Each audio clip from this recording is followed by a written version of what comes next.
Boa tarde, meu nome é Arthur e hoje estarei apresentando alguns exercícios para verificação do meu aprendizado na aula de programação na Faculdade BMEC São Paulo.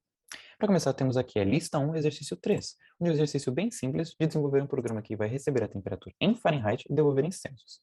Então, para isso, a gente tem que definir primeiro uma função, definir temperatura com a variável C, C por causa de Celsius.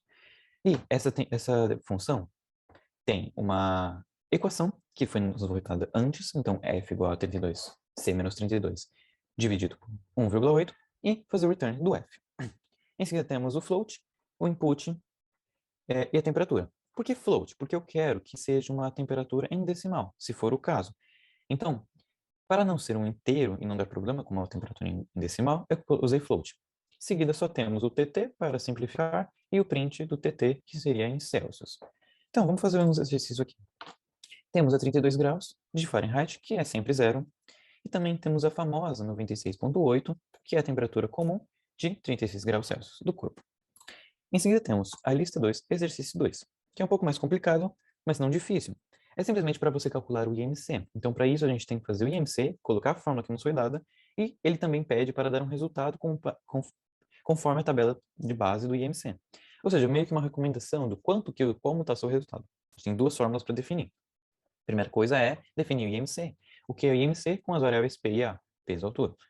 E fazer um índice, nome qualquer, com a fórmula aqui. Então, P sobre A ao quadrado. E fazer um return do índice. Em seguida, temos a definição do recomendação IMC, com as mesmas variáveis P e altura.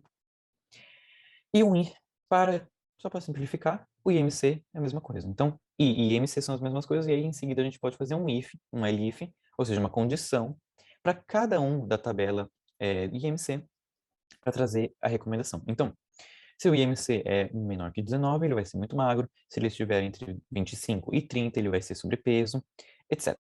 E por fim, claro, a recomendação de obesidade grave, que é quando é acima de 40, ou else, o que não tiver nas condições acima.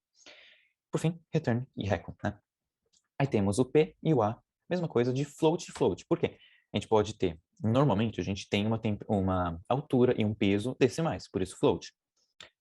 Em seguida temos o print do IMC, só para ter uma base de comparação, e meu nome é Arthur, minha recomendação para ter qual é o resultado. Então vamos fazer ele aqui rápido. Eu peso 65,8 e tenho altura de 168 metros.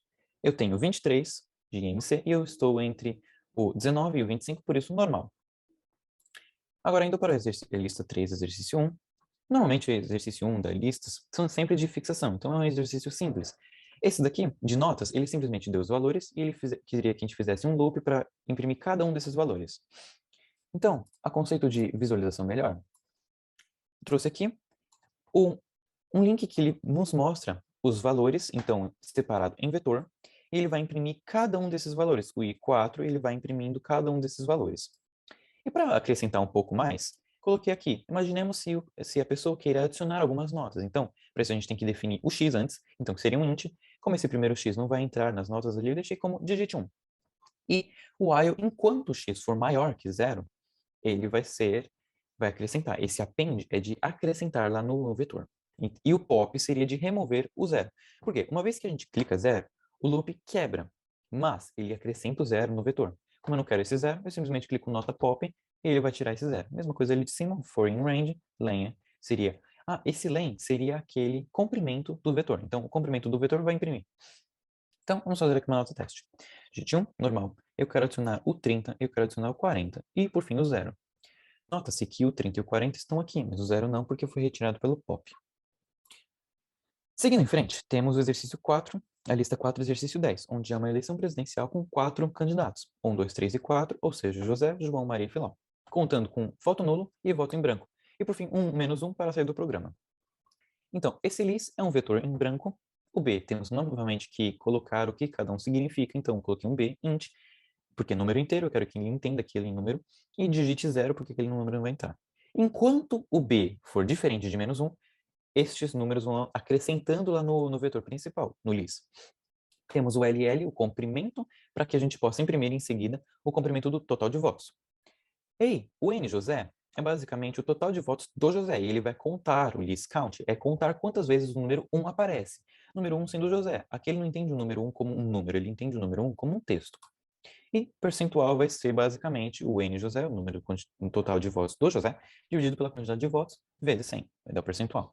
De novo, para melhor visualização, nós temos aqui este programa que mostra basicamente isso. Então, mesmo aqui, e aí eu coloquei alguns votos, sendo 1 José, 2 João, etc, etc. E aqui, como podemos ver na posição 13, ele vai dar o número -1, que encerra o programa. Então, aqui temos o total de José, número de votos, número do João, total de votos total, e ele vai dar a porcentagem de cada um desses daqui.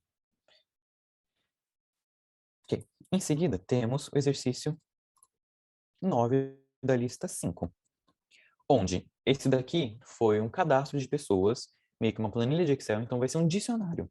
Dicionário, normalmente a gente faz entre chaves e não entre colchetes. Então, coloquei aqui indivíduo, entre chaves, um dicionário vazio, para que fosse acrescentado cada vez. Então, for in range, eu quero 5 números, 5 nomes no caso, com nome, input, idade, input, sexo, input, autor, input, e por fim esse indivíduo, nome, idade, que ele vai pegar o indivíduo, o dicionário, vai pegar o nome do indivíduo, então pega o primeiro valor do nome e vai me dar a idade deste. Então é um jeito de você pegar a idade da linha do nome que traz no dicionário.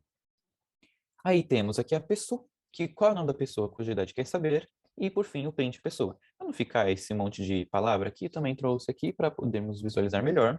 Aqui para conceito de exemplo, dei 2 pessoas, eu e minha namorada. Então, temos aqui Arthur, 18, M, masculino, 1,68 de altura. Sofia, 19, feminino, 1,63.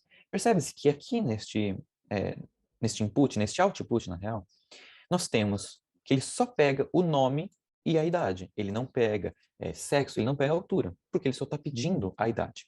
Então, se eu quiser aqui colocar o meu nome, pessoa Arthur, ele vai me dar o resultado 18, que é exatamente isso.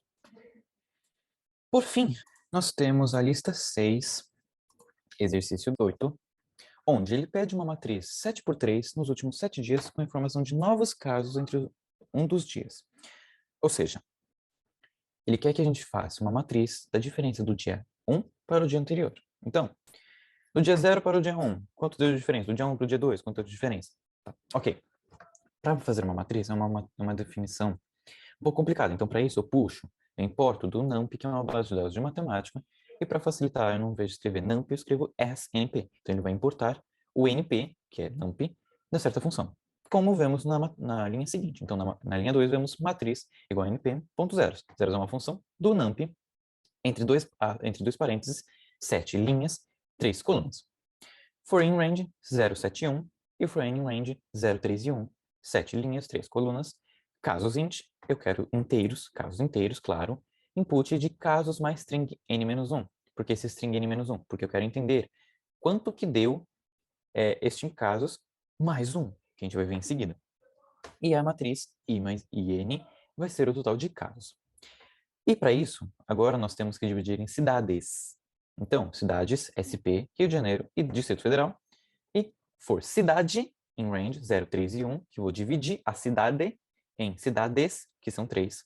Então, fazer o print de cidades para cada cidade. Ou seja, nesse total aqui, ele vai dividir em cidade.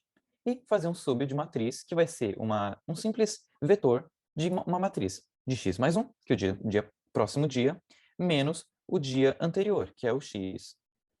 Vai fazer, então, se eu tenho 10 no dia 1 e eu tenho 30 no dia 2, ele vai fazer um 20. Vai fazer uma diferença de 20. E aqui nós temos um vetor de cada cidade, então São Paulo, Rio de Janeiro e Distrito Federal. Com isso eu concluo a minha apresentação. Agradeço pelo tempo. Uma boa tarde.